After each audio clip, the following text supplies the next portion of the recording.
Welcome to Church Jams Now, the podcast where three former youth group kids and current music nerds deep dive into Christian music from the 90s and 2000s. I, of course, am your co-host, Kylan Savage. With me, as always, is Mr. TJ Smith. How's it going, man? You caught me watching my favorite Japanese anime from the early 2000s. There it is. I was waiting for it. Oh, what is it? Trigun?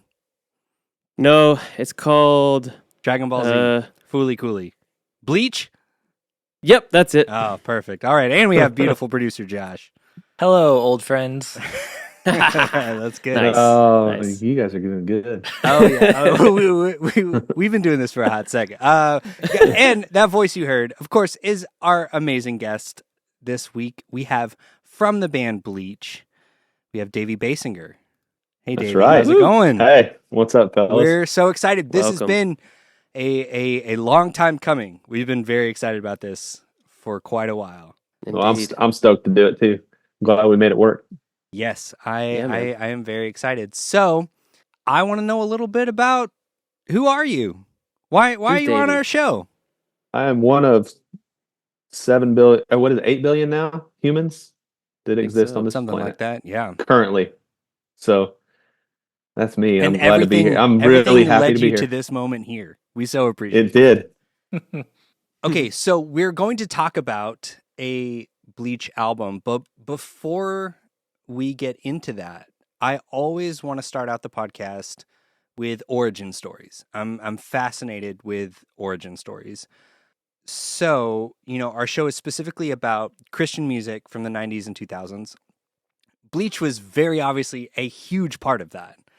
But I want to maybe rewind a little bit and get some context as to who you are as a person, as a musician, as one of these 8 billion humans on this planet. And maybe like what led you to the point where you did, Yeah. everything that we know of as Bleach. Yeah. So like what is your what music did you grow up listening to, and how did you get into Christian music? Yeah. So I grew up in a house. There's 5 of us, 5 kids, and we always had we had a ton of kids staying at my mom babysat kids, so there was just always a ton of kids around. So that's Party. I grew up in Indiana. It was always a party. Like in the summer, there could have been like 20 kids because the kids she babysat, all of us, and then like my cousins, and then and then you got that many kids together, and then the neighborhood kids come in too. So it's like water balloon fights and madness. It's funny because I look back, I don't really remember listening to much music. Like my older brother was in a metal band called Diamond Heart, which sounds like perfect. I say metal. Nice. It was like hair metal, not It metal sounded metal. like a Yeah, hair it sounds metal like a band. hair metal. Yeah. It's- 80s yeah, metal. I guess I didn't have to say that after I said Diamond Heart. And the letters were all pointy and all that. I mean, it was looked like Van Sick. Halen. He did like a couple. I think he only did like 2 shows that I remember. But I was kind of fascinated with that and watched MTV. When I could sneak it. My parents really weren't like they were very. I mean, they were Christian parents and they were really serious about that, but they were never like really like they let me cut my hair how I wanted to cut it. They weren't, as long as I wasn't like damaging myself or doing something that was really bad for me, they were pretty cool. So I watched that. I mean, and it kind of got me stoked about music, I think. And then my mom did listen to the Beach Boys. So Nice. I think that's like a huge influence for me from the earliest age. Yeah, I just was infatuated with it. I can remember like even when I was you guys will love this being like kind of gear nerds, but like even when I was like a kid, I would like get like my brother's radio, like cassette player, and then I'd have another one, and I figured out how to link them together. So I would like record stuff back and forth like on cassette tapes. So like I would record a guitar and a vocal, and then I would put it in the play tape and then hit record on it. That's and so I would rad. just keep Yes. doing that, just layering Sweet. stuff. I would do that, and like I mean by the end of it, it would just sound like all you could hear is like just a and barely like the hiss of the tape, Right. and then barely hear something underneath. Yeah, so I was always infatuated with taking things apart and seeing how things worked. Yeah, and I even had like a radio station. It was that I made up where I did the DJ. I was the DJ. I was also this is like 8 years old. I was the Right. DJ. I was like the artist and did the commercials too, Oh, that's like so the great. jingles. I did I that It love it. too, was except, well, I guess this kind of makes sense in context. I did the same thing, but I did a talk show that's awesome. as like an 8-year-old on cassette tape doing commercials and everything. That's so funny. Yeah, it was I think my radio station, I don't think I know, it was fart radio, FART, fart radio. That's So great. like I just always loved that stuff. So as I got older, like I started to pick up, like me personally I started to I like I my first guitar was literally after I saw Back to the Future. Originally, this is dating me, but like I Whoa. saw the original Back to the Future, and I was like, Marty McFly has this giant half stack, and he stands in front of it Oh, and yeah. plays really loud, Mhm. and I was like, man, I want that, and so I So went right. in the went to the Sears catalog and like circled the Yeah. harmony guitar with the combo amp. The amp showed up a lot, like about this It was big, you like know. that, right. Right. Pocket Were you size, disappointed Yeah. when you like played that first chord and you didn't fly across the room? Yeah, a little bit. Yeah, I did. I did crank it all the way up, on Christmas Nice. Day, and every knob was turned up, and just hit that first chord like I thought I was gonna. I didn't fly across the room, but Yeah. You're like lift off. Oh, I never did mind. break every single string on the guitar that day. Oh no. And Short lived. yeah, Yeah. and so my parents, I'm like, I need some more strings, and they're like, Yeah, you're not taking this serious, and I'm like, No, I I'm am taking taking this really Yeah, I was gonna serious. say Too the rest is seriously. history, Yeah. man. Like if you're breaking the strings on the first Yeah. day, like Shredding So, too hard. we Yeah. found a legend. An icon. I remember having my mom pose me for pictures, I like stand with my guitar and like a bandana on, and so I Nice. probably have some of those So great. photos buried. But Oh, I've always nice. been like into it. I think when I got into high school, I that guitar just sat for a while with no strings on it, and then I took it apart, and I think I pretty much destroyed it, just taking it apart, trying to figure out how it worked.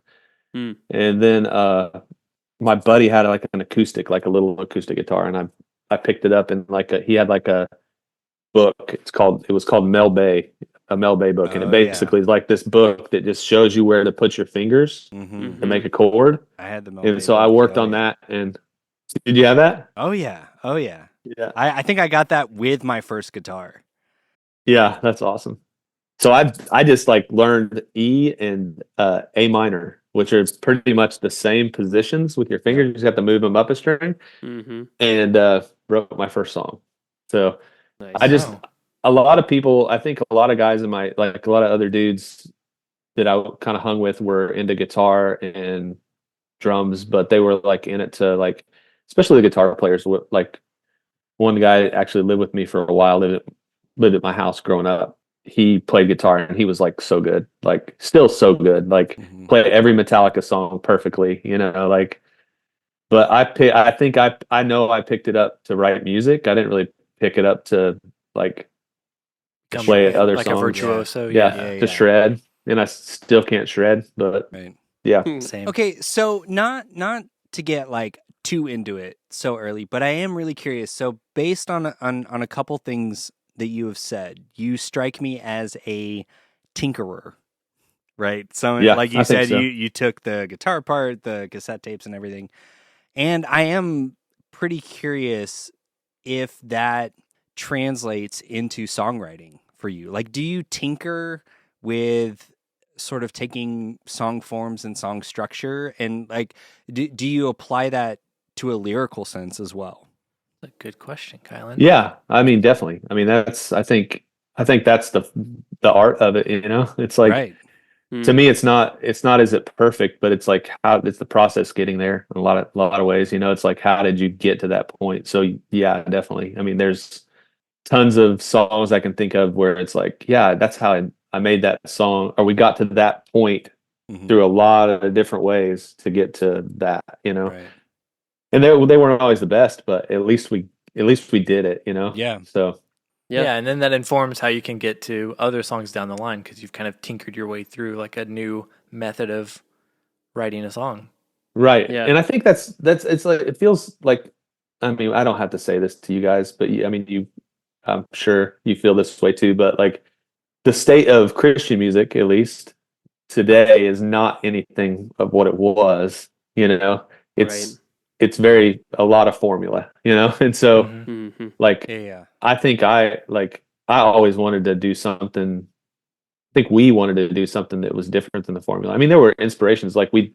I remember like listening to Beatles records and being like, how did they get that? And like Right. reading about it and being like, oh, they actually tried to go underwater with a microphone. Well, Mhm. that's not going to work. But how can we, like, what if we stuck this microphone in this like 5 gallon water jug, and what would it sound like? So a Mm-hmm. lot of, or like I remember feeling like, that feeling whenever you have something.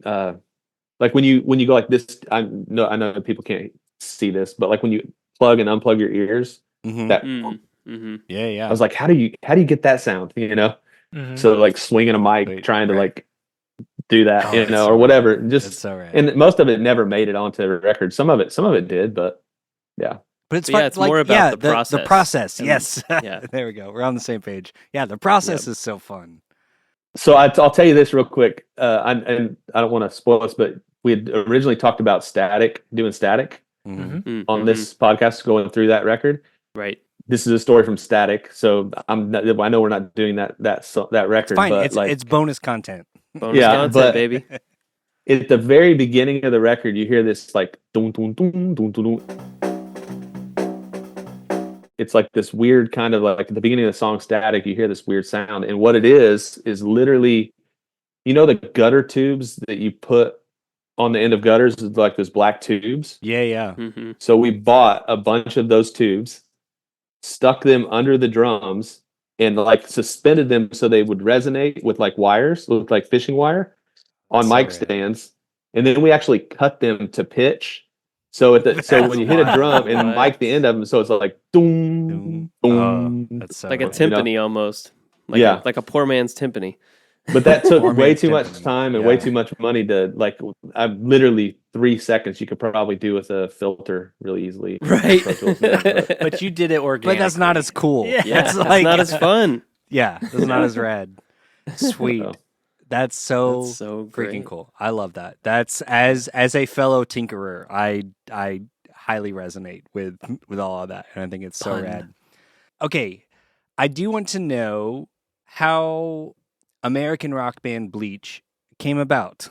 Before we get into the record, Yeah. let's jump into that a little bit.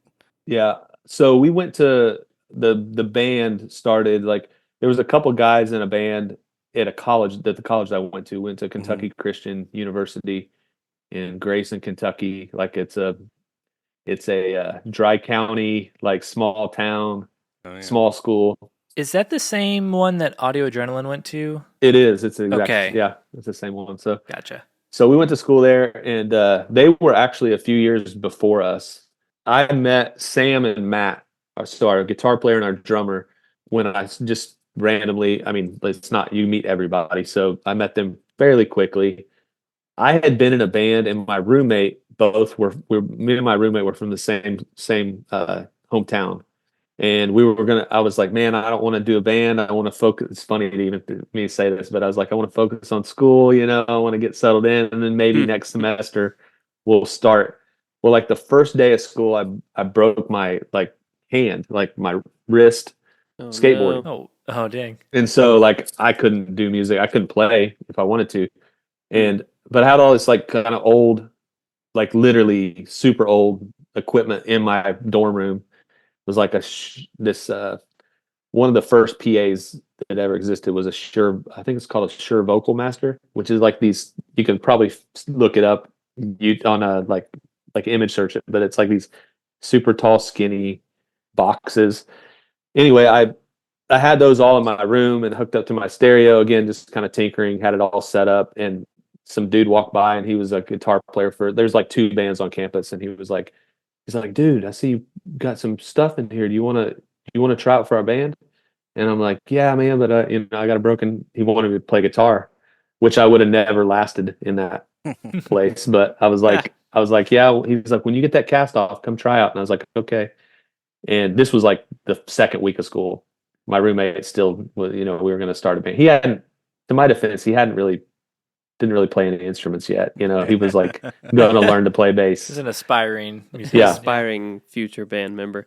Yeah. So, and then I met Sam, and he was like, "Well, we're looking for a singer," and so I went and sat in on a couple of their practices, and I just thought, man, this is a good band. Like, and so they asked me to sing, so I sang for a couple, and I think they were trying to figure out if they wanted me to do it or not, and then eventually they were like, yeah, let's do it. And so I think we did one show, then we had like our winter break, and I got mono.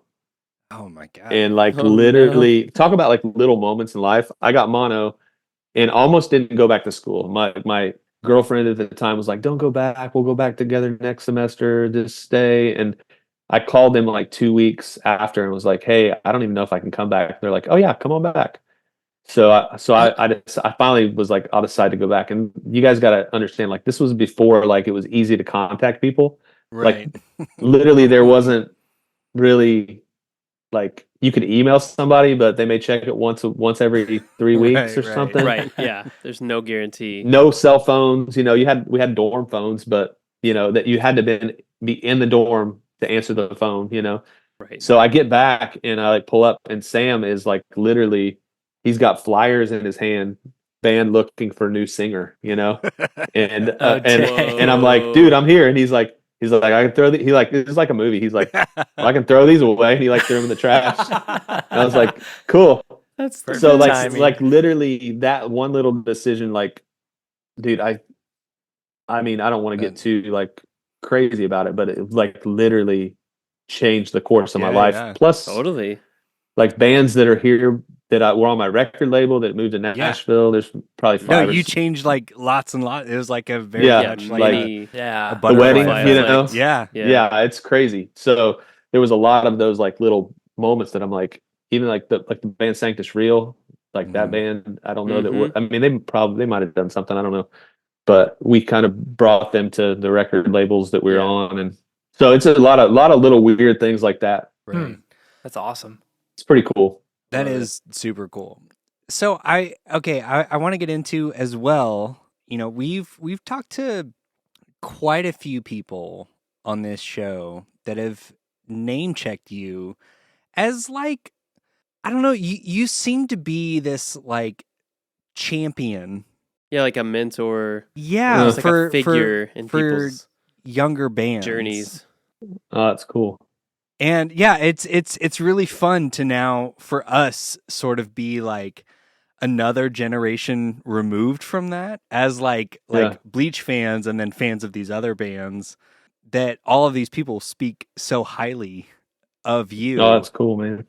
I don't know what I want to ask other than I think I just wanted to give you a compliment. Dude, well, I think I it's just appreciate so that. cool. Like I don't know. I think that just speaks to like a specific ethos that we all resonate with. Of like it just seems like you just seem like a really cool dude, which is why No, we wanted thanks. you on the show. Yeah, I mean, I think it does matter to have those people in your life, to have those people that are like trying to spur you on. They like see something in you, they can step in and maybe help you get from point A to point B or C or D that you might not know how to do on your own.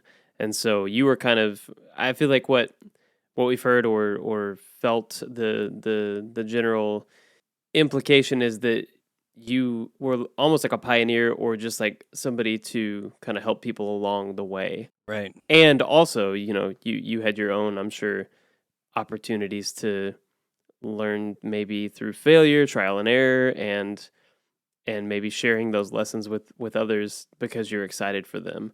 Yeah.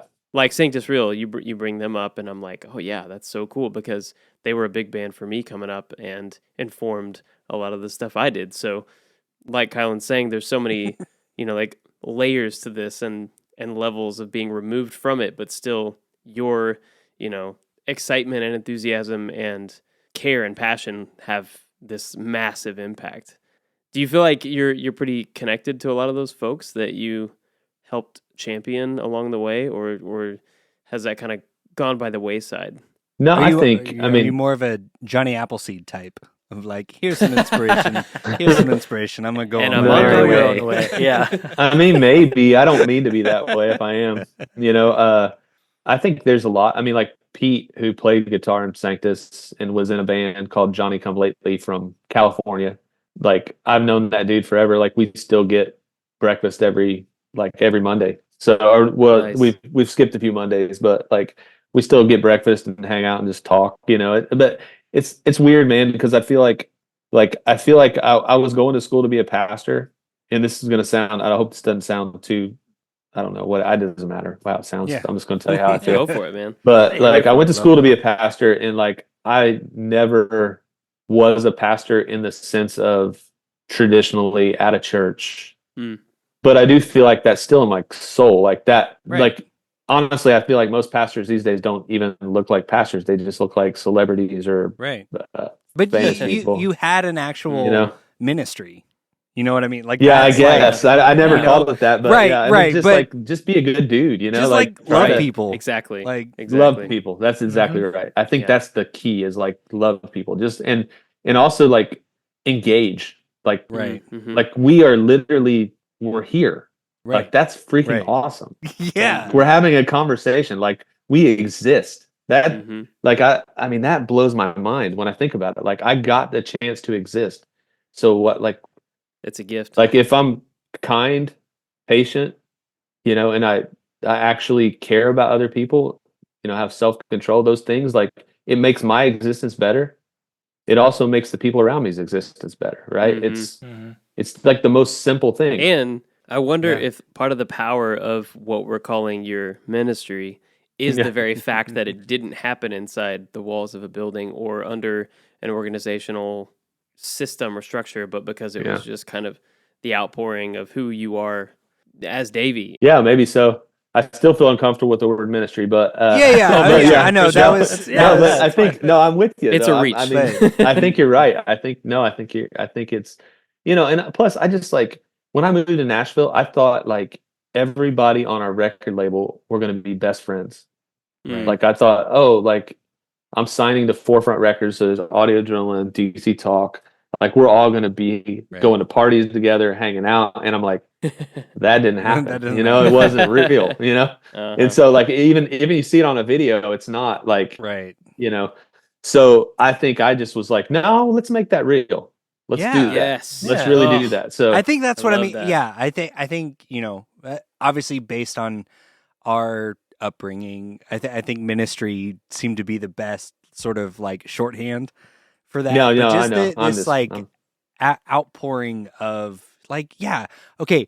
I always say too is like all I want to do is like hang out and make cool shit with my friends. Like that's Yeah, like yeah. like that's and even with like friends I haven't met yet. You know what I mean? Like Yeah. and it's just like Future a genuine love for people. And so, okay, at the risk of feeling too like gotcha podcasting, which is not my Yeah. intent at all. Do you feel like that ever maybe got taken advantage of?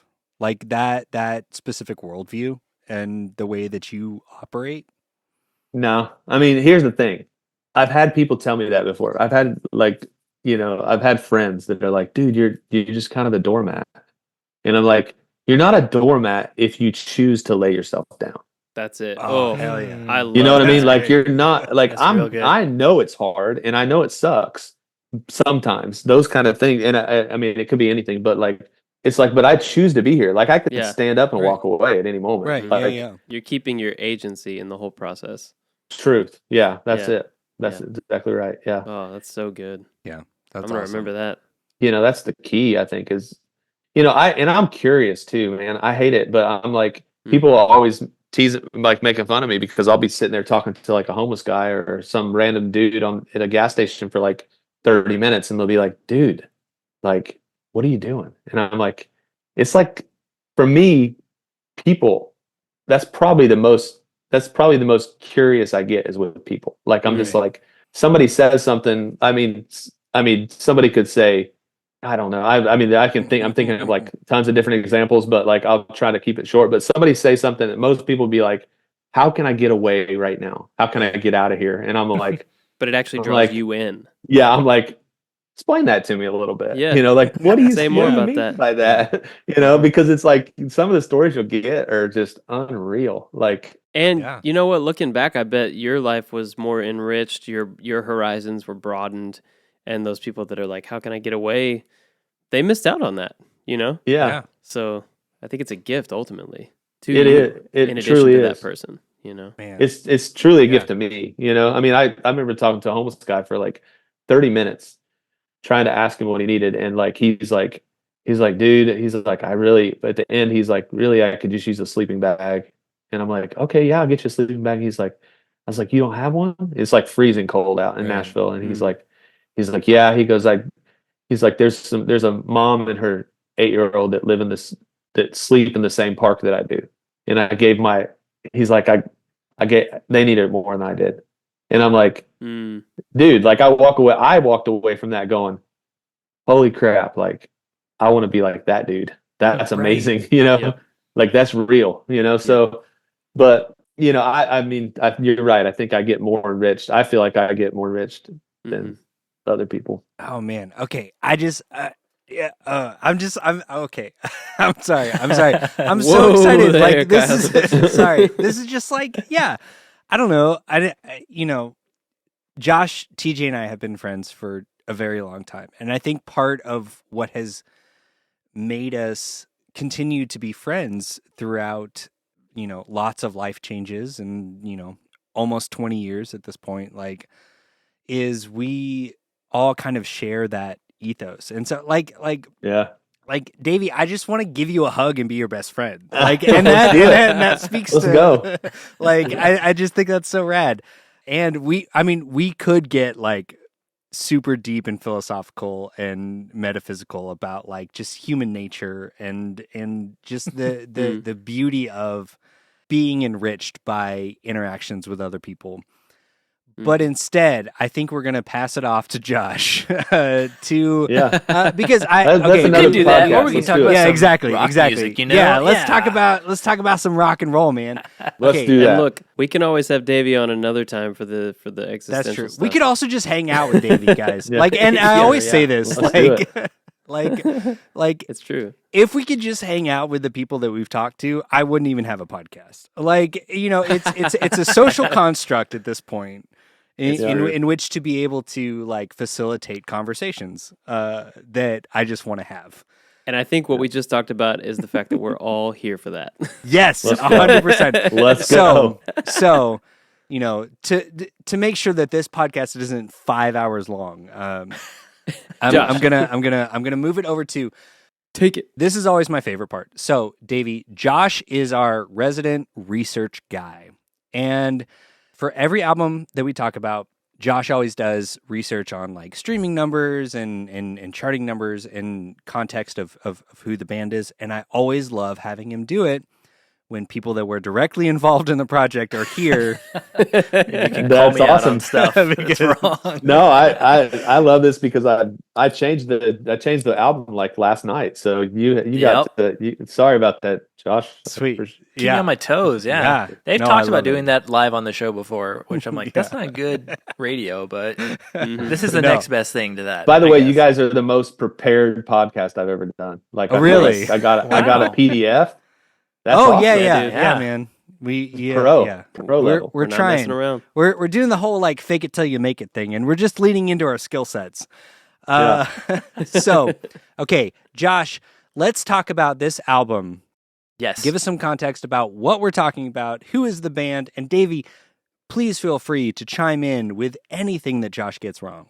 Tear him to shreds, man. Please do. All right. Yeah. We sold at least 1 million records on this one. So let's go start with that. Hey. All right, Yeah, there you perfect. go. So, Bleach the band, I went a little easy on this because I'm like, Davey's going to be here. I don't need to introduce the band with him on it, but I will mention the band for this record is Davey on vocals, Milam Byers on guitar, Sam Barnhart on guitar and vocals, Jerry Morrison on bass, and Jared Byers on drums. Am I doing good so far? Nailed it. All right, cool. Good The job, record Josh. we're talking about today is Farewell Old Friends, which is Bleach's 6th LP. sixth and final LP. It was released March 1st of 2005, so it is 18 years old currently. It was released on Tooth and Nail, and it was produced by Orrin Thornton from Johnny Q Public, I believe. Correct? Right.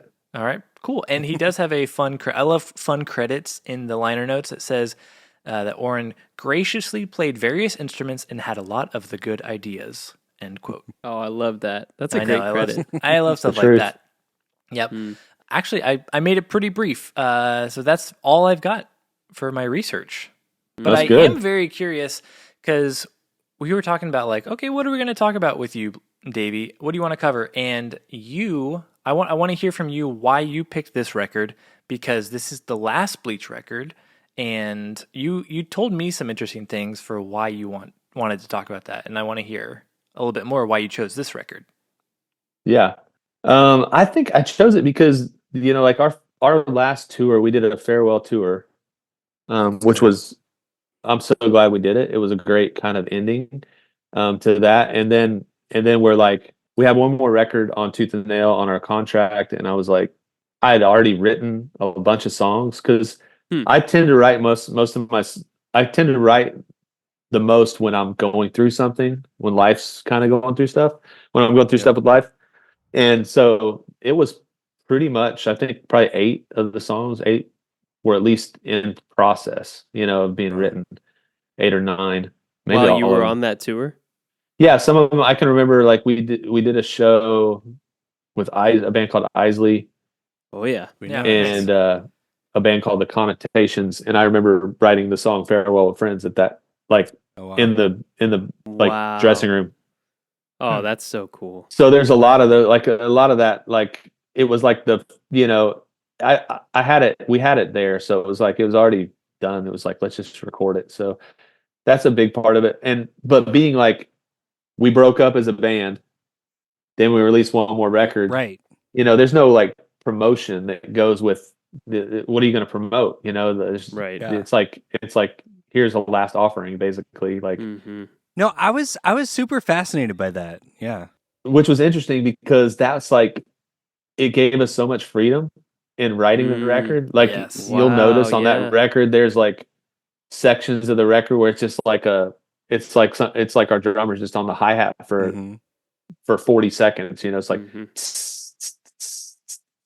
and it's just like, and then it goes into another section of a song. We can talk about that in a minute, but like, we wouldn't have done that if we were like, oh, we gotta make it 3 minutes long Right. or whatever. So there was a lot of freedom in recording the record. So that's why I wanted to talk about it. Plus, we never really talked about it because Right. we didn't have anybody. We were broke up. So Yeah. Yeah, I think No, it's really interesting to consider the fact that an album has a different sort of quality or nature to it when, it obviously it lived in y'all's minds, right? Yeah. Before it existed as recorded versions of the songs. But then often, most of the time, albums also have like a live iteration, and then they live in the minds of fans in the context of the live show, right? And then this album didn't get that, right? So it was like it's this kind of weird new thing to sort of sit with for you, which is maybe really tough and maybe really challenging. And forgive me if I'm overstepping, but I feel like that there may create in you like some convoluted or like complicated emotions around that. I definitely think about that as a songwriter. I'm like, there are songs that I've written and recorded that I've never played live, and I'm like, it feels almost like there's a line from a movie about being constipated in your soul, and that feels appropriate. Like, like almost not to be gross, but like creative constipation almost when you're not able to express or share that specific thing. Yeah, like that song doesn't have as much dimensionality as like other songs. Yes, yeah. It's weird because I feel like, I totally get that. I feel like just making a record was allowing me to express it, or allowing us to express it. So that So rad. feels good in that sense. Maybe it's just half a dump, I don't know. Right, exactly. It's like halfway there. Like, you're most of the way there. there's a whole ton of songs that have happened after. Like, I've probably written more songs after releasing music that have just been like therapy Right. that Yes. I mean, I know I've written more songs than I've ever written in those 10 years of being in Bleach. Like since in the last 20, I've written, like I went through a divorce and it was like, dude, I mean, I probably have 50, Right. Yeah. Wow.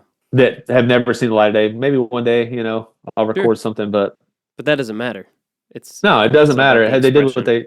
Yeah. they were able to do what they did. So Right. Yeah. I think personally, I'm just so fascinated with the complete bucking of the trend of like most people and with the farewell tour. yeah, But you know what? I think it goes back to the tinkering thing, like yeah. and to your ethos of What am I going to do now? yeah, Yeah, Right. yeah. what am I supposed to do with my And life? it Yeah. feels You know? like, Totally. at the risk of showing my hand, because when we cover albums, we always give a final flop or bop verdict. I thought this was a really beautiful postscript almost for like what this band was. And I think because of like how different the whole process was, I was like, it's like when you watch a movie that you just love and you just want more of, you like you want a sequel and Yeah, you're not going to get it, yeah, but you're also okay with it just existing, like, yeah. and you're As it just so does. happy. Yeah. Yeah. And there's this, Sometimes you'd rather not have a sequel. right. Yeah, Right. There's bands exactly. that Less is I more. wish they would have Yeah. never made any more It's like, records. dude, Right. like we didn't need Arrested Development season 4. Like, just let things be Exactly. what they are. Like, Yeah, I'm let with the you. things that we love end on their terms. Yeah. Right. Right. And I think that's awesome. No, yeah, I think we bucked the system in this record. Like we did this record for a couple of reasons. One is because like those dudes in that band, like this does not happen in every band, but they are my brothers. Like Mm-hmm. I love those dudes. Mhm. Like they're my best friends. Mm. And so Wow. one is like most bands break up because they can't get along or because, there's all kinds of other reasons. So that's why we did a farewell tour. That's why we did Right. a last record. Literally, this record, it was me that was the one that said, "Hey, I think it's time."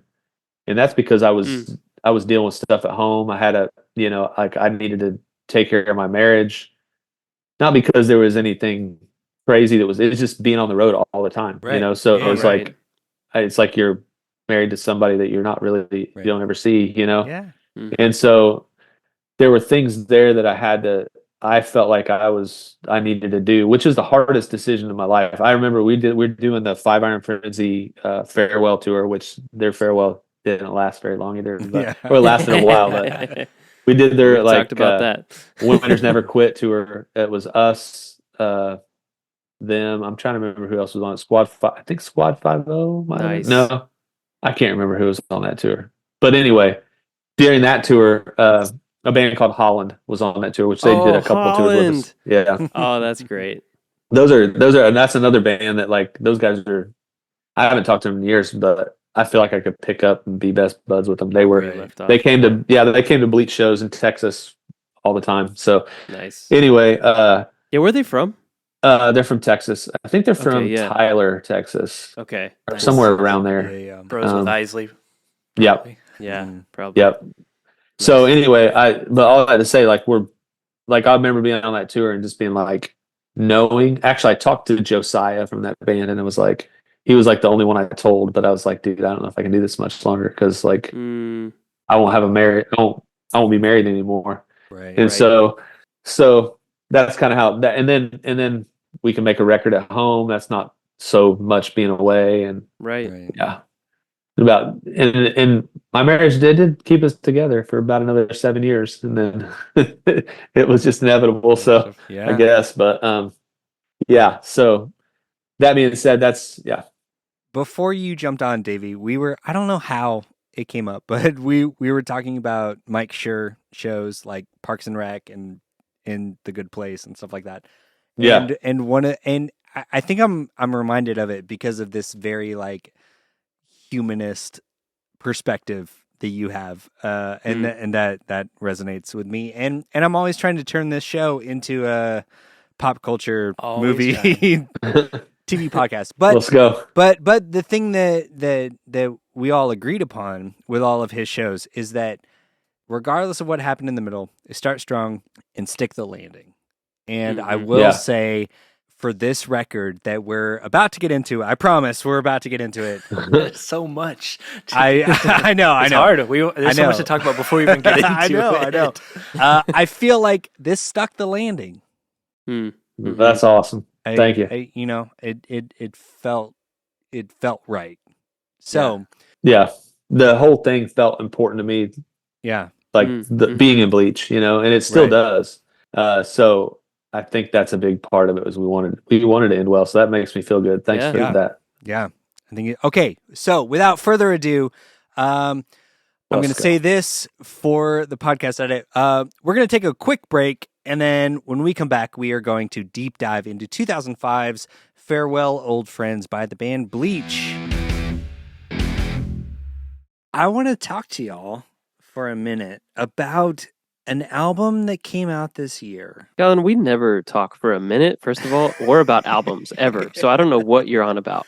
Yeah. What is this? Yeah. Not the place for that. I'm a little bit mad. Uh-oh. I'm very mad at Gaslight Anthem for being a band that I wrote off in 2009, releasing in 2023 what could potentially be my favorite album of the year. You're mad at them for that? Well, yeah. Who else am I going to be mad at? I think it's a reasonable thing to be upset about, Yeah. I feel like maybe Pretty doing some normal. work to process your own self-loathing might help, but you can also be mad at them about it. That's I'm fine, mostly too. mad at them. History books is so good. Okay, I have texted both of y'all individually. Yeah, I'm sorry. I didn't respond to that. No, you didn't. Very well. And I was really mad about it because this album's so That's good. on me. Yeah, I need to listen to it. Yeah. Well, I first texted Josh. I listened to this record because of you, indirectly. Oh, cool. Because they have a song that features Mr. Manager himself, Bruce Springsteen. the boss. No way. Yeah. And it's That's really rad. good. Amazing. And so I decided to listen to the rest of the record, and I love it. It's so good. Wow. My fandom of the boss brought you into potentially your favorite record of the year. Indirectly. Look Yeah. at that. That's Thanks, wild, Bruce. right? Okay, so love it. maybe then your love of the boss influenced my listening to this record, which could potentially influence someone listening to this record and then potentially buying it to have in their own home from colliderecords.com. They have this album available. It's available for any regular Joe like you or me to purchase. My name's TJ, but yeah, close enough. And they got a pink vinyl, which looks pretty good. That's pretty rad. And if you want to get this album, okay, here's the deal. By the end of the year, I need someone to convince me, yes or no, is this the best album of the year? And the only way to do that is to listen to it on vinyl and then message me. So buy History Books by the Gaslight Anthem and tell me whether it's good or bad. Because I don't know. I've gotten a lot of conflicting opinions. If you buy it from colliderecords.com, type in promo code ChurchHymnsNow at checkout. You can get it for 20% off. Sick. So save that 20% monetary value that you got and expend 20% more emotional energy in convincing me that this is the best record of the year. Sounds fun. That's I a like great the homework. Yeah, That seems like a good deal, right? I mean, Yeah. I think that math checks out. 20% saved to 20% energy expended. exactly. It works out great. All right. Sweet. Let's get back to the show. Guys, guess what? It's a new year, Yeah. What year is it? 2024, man. And you know what that means. They're going to bring back the show 24? That'd be great. That'd be a more than appropriate time Yeah. to do so. 20 times over. Dude, season 20 of 24. This is Yeah. already, God, Paul, you're getting what you pay for. Guys, we have a new sponsor this year. Officially part of the CJN Extended Universe. Ooh, I like that. Is none other than Small Step Records. Woo! Let's go. Heyo. Yeah, so can we just talk about who Small Step is? I would love to know more about them. They're specifically like a punk, emo kind of alternative record label that's specifically faith-based, and they're a non-profit too, which is like super rad. That is really cool. I do want people to know that the song they've been hearing underneath this ad is a recent release from one of their artists, Names Without Numbers, and the song is Winter Wars. So if you like this and songs that sound like this, you should check out specifically Names Without Numbers and the rest of the roster of Small Step Records. You can actually go to smallsteprecords.com, and they have a store where you can buy merchandise. Yeah, if I wanted to get some, how would I do Well, that? you just use your fingers. Use those fingers, Josh. Okay, You just- can do. I've learned how to do that from this show and You these just ads. use your Thank fingers. you, Kylan. You go to smallsteprecords.com. Okay, good so You far. go to the store, you find something you like, you find a band you like, maybe you purchase a CD. They also have a compilation. They have 2 compilation CDs, which are really very good. So if you cool. don't know where to start, that's like a great place to start. It gets you a little bit of everything, you know? I do recommend the compilation CDs. It's a good Yeah, place to start. they are very good. If you use the promo code ChurchJams now, you'll get 20% off your purchase. Any purchase you make in the store. And the coolest thing is, since they're a nonprofit, all their profits go specifically towards supporting the artists. That's very cool. You know, all the, you know, basically everything is going towards merchandise production and, you know, covering costs for recording music and all this stuff. Like it's a really cool, rad vibe.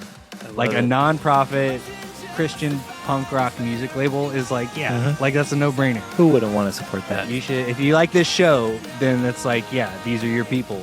Once again, go to smallsteprecords.com. Use the promo code ChurchJams now for 20% off your first purchase. And thank you so much, Small Step Records, for joining the CJN Extended Universe in 2024. The international label that you are.